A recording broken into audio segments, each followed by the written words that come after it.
welcome to another episode of This Old Car, and we're going into the shop today for once because I brought the Mustang in. That's right, it was time to start this project. Yeah, it's Mustang time. So the plan for today is, the one thing that's really bothered me the most about the Mustang is that somebody has painted over the Mustang logo with black paint, and it doesn't look like it adhered very well to the chrome, so I'm hoping to just scrape that off. But that's just me. Next, I'm going to attack the intake manifold. I'll show you what we're up against. Yeah, here it is. I guess I should probably disconnect this bulb for the light, because that's going to be on for a while. I intend on having the hood up for a while. But I guess I could have just undone the connector. Maybe I'll do that later. You know it's a good sign when your vehicle has a bulb under the hood. It means you're going to be under here a whole lot. So, this is where the coolant is leaking in this particular intake.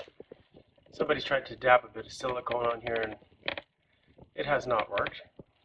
So, got a new intake coming. It should be here from Rock Auto this Thursday. Looking right under the hood, these look like the original spark plug wires from '96. It's got the factory coil still, not aftermarket, so everything looks pretty original. The belt looks like it's in good shape.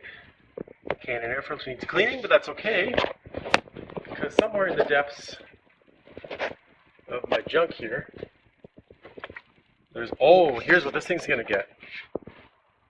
Yes. Stay tuned for that one, kids. Well, on my Facebook page, I've made a promise to a bunch of you, but especially Brett Daly a number of times, and that's to, wait for it, seafoam a car. And I think the Mustang would be the perfect candidate. I've been wanting to do it for a while. I've had multiple cans sitting around. I probably have 2 or 3 cans of this, because that's how I roll. Seafoam strong. Yeah, so we'll add that to our agenda of things to do.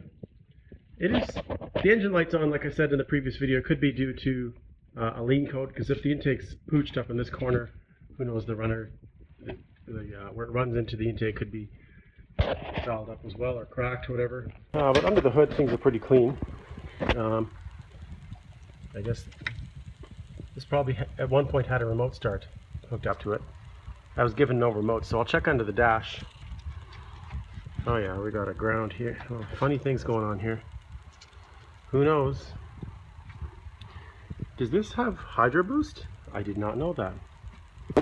So I'm thinking first what I want to do is crossbar, disconnect the battery, mark a bunch of hoses with some tape, and pop out this lovely K&N air filter. Is this just siliconed on? I really hope not. Is this even mounted properly? Yeah, I think it probably would be, if I was going to keep this car, I'd probably put the factory air box in, because this is just sucking in a bunch of hot air anyway. But we'll see what the plan is for this car. It does need a little bit of love on the old paint there. Let me show you a little bit more about the last time I showed you it was really bright outside, but I don't know if that gives you an idea of the paint work or not. It just looks faded to me. But it's kind of like that everywhere, so maybe this is just, it just needs a wash. Maybe, you know, a good wax. This is the only real paint deformity here, is this strange shaped scratch.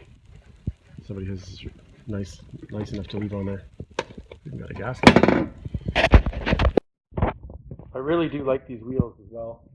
They're currently at 245. I would love to get some new rubber, just because the wheels are a little bit more worn. There's like a 1/4 mil left there, and 1.5 to 2 mil in the center. You know, they're not great. They should be replaced. So you're in the Nowell area and you have 17-inch tires to give me. I'd love that. So let's get started. We're going to start by draining the radiator, of course. We're dealing with a whole lot of coolant, and we'll get some music playing. And I would do a step-by-step of this, but you know what? You could just do a quick YouTube search. If you're looking for a Crown Vic, Mercury, whatever, Grand Marquis, Mustang, Explorer, there are already how-to videos on how to remove this intake. And I don't really care to make another one of those, because that's a waste of time. Okay, it's just been a few minutes here. I just started ripping things out and pulled the spark plug wire on the first cylinder, and it's just sitting in water. And I haven't looked down to the spark plug port yet, but it's ugly. So that would explain why it's running on 7, because it's pouring water directly into there from right above where this intake is cracked here. So I'm gonna have to jam some rags down there and dry that out before we even make an attempt at looking at that plug. By the look of this, it's time for a set of wires as well. That's about brooked. I think they've tried to make it watertight and make it work underwater by just sealing it. That's not okay. So I think so far so good. It's kind of not very surprising, just getting all the plug wires out of the way. I was going to keep them organized, but in terms of their firing positions, but looks like I need new wires now anyway, so I don't have to be as careful.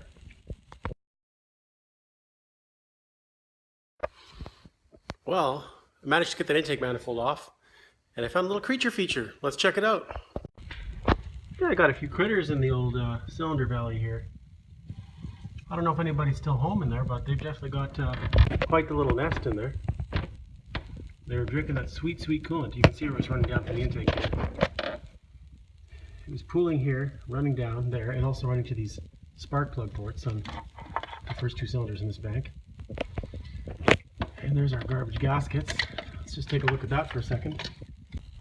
So the gasket itself does not look great. The plastic is hardened. The rubber seal is not sealing. Oh yeah, the side's even worse. But now looking at the intake itself, that's where the critters were back here. We're not going to touch that. Oh yeah, we've got a crack there. Apparently that's pretty common on these. So there, this thing's fit for the pit. This is garbage. I managed to get the injectors out. This one turns. I'm just going to work that free.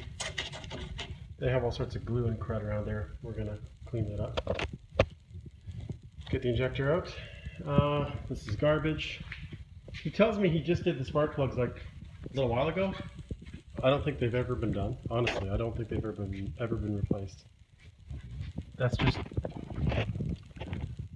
an awful lot of corrosion and dust down there. I hope you can see that. Those are definitely not new plugs. So I'm going to vacuum out this mess, and I'm just waiting for my intake manifold to come in the mail. But that's the intake off, and seriously, this didn't take me 2 hours. I've never done this before on this engine, but it's pretty straightforward. I didn't have the right tool to undo the fuel lines, so I just left the fuel lines connected and swung the fuel rail off to this side. So the new intake, I got a Dorman intake, has a, rather than, this isn't an intake on it, this is actually the coolant pipe here, it's plastic. The new updated intake manifold has this in cast and one piece of aluminum. So it'll be much nicer. Yeah, wiring really wasn't a lot to get in the way. You do have to pull the alternator out because you want to swing the intake. This sits right in front of the intake manifold. To pull the intake out, you really want to pull it out and up and over. And there are injectors. I'll probably hit them with a bit of brake clean and just a quick rinse. But that's pretty much it for today. That's way more than I thought I'd get done. Now we're just going to... With this, I was wondering if I should actually do the water pump at the same time. I'm right here. And feeling that, you can actually hear it. It's actually rattling. That's not me hitting anything, that's the insides of the water pump. Probably be a good idea to do that. It doesn't feel rough at all. You know, oh wait. Hold on, let this belt out of the way. Alright, I'm going to do the pump. That just answered that. So comment below on what sort of Mustang you're driving, what sort of work you're doing in your 4.6, and let me know if you have any tips, hints, or suggestions for working on this Mustang. Thanks for watching, and have a great day.